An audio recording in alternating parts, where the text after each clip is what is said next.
The Ghost book centers on real life ghost stories in the United Kingdom. I've always been under the impression that on the West Coast, we don't have too many ghosts. On the East Coast, you have a little bit more ghosts. In the United Kingdom, they're loaded with ghosts.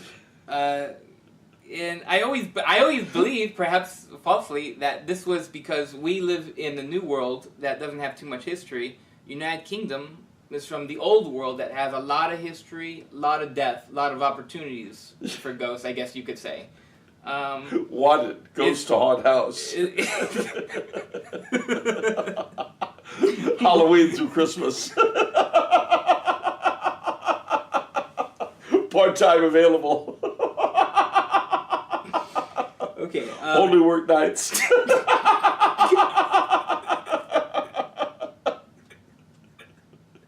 Okay. Okay. So is my impression, is that fair to say, or is that totally wrong? That's totally wrong. California be crawling with ghosts. Oh no. Oh yes, they everywheres. Uh-oh.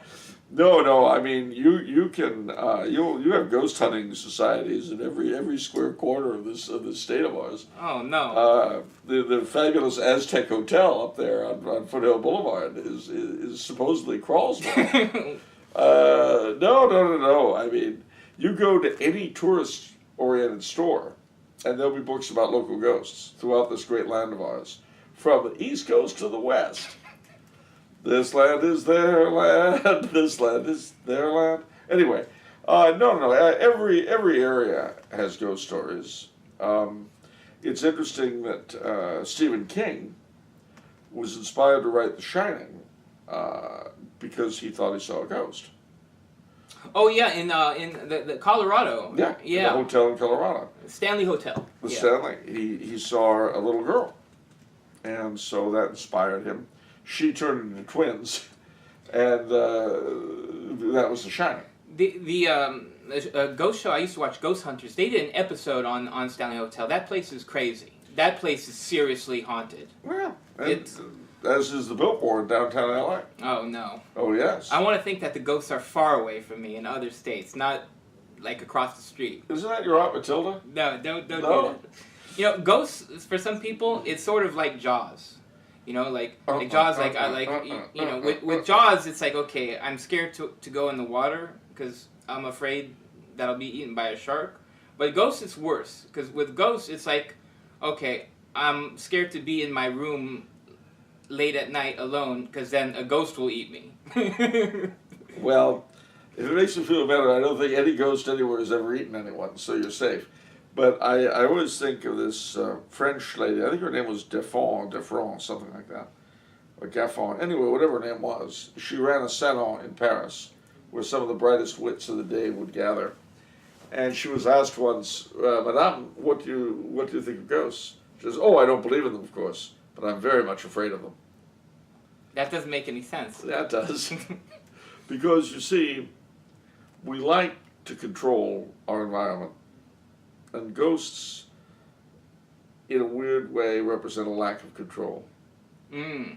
And if you ever have a ghostly encounter, once it's over, you will immediately begin trying to figure out a way to explain it away to yourself. See, that's why I like this book so much, because it combats this scientific rationalism that has infected a lot of people. We want to dissect everything. What does this mean? What exactly is this? Who knows? And with ghosts, you just have to accept it. You don't know the rules and just take it. You know, and that is one of the great things, not just for hauntings, but for life in general. Anything to do with the supernatural, as we call the things of God, and the preternatural, as we call the other things. Why does Our Lady appear here and not there? Right. Why are there Eucharistic miracles there and not here? Why was there something or other here and not there? Right. Why was she healed at Lourdes, but he wasn't? Yeah.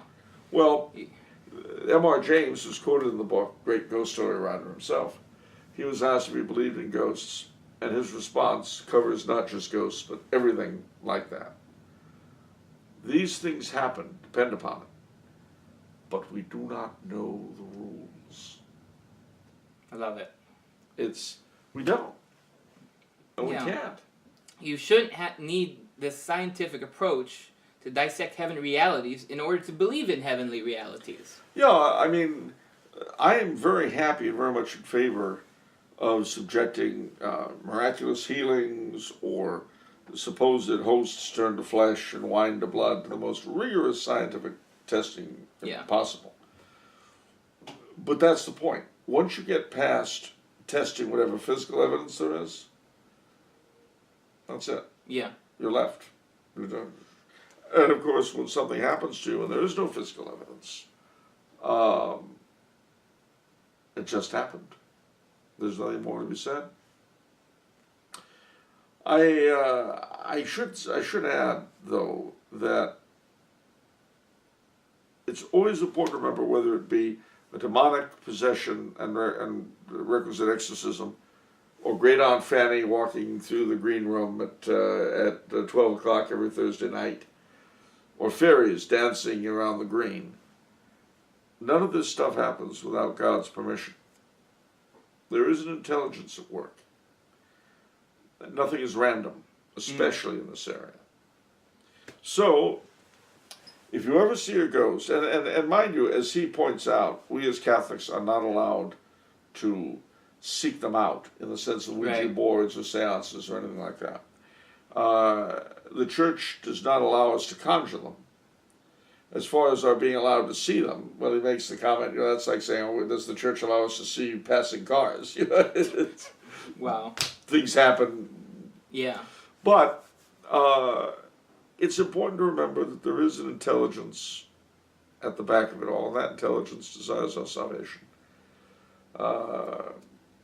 If all that happens after reading Sir Sean's book is you come away with the St. Benedict medal and the scapular around your neck and a holy water stoup in your house, he'll have done his part. And he'd be the first to say so, I think.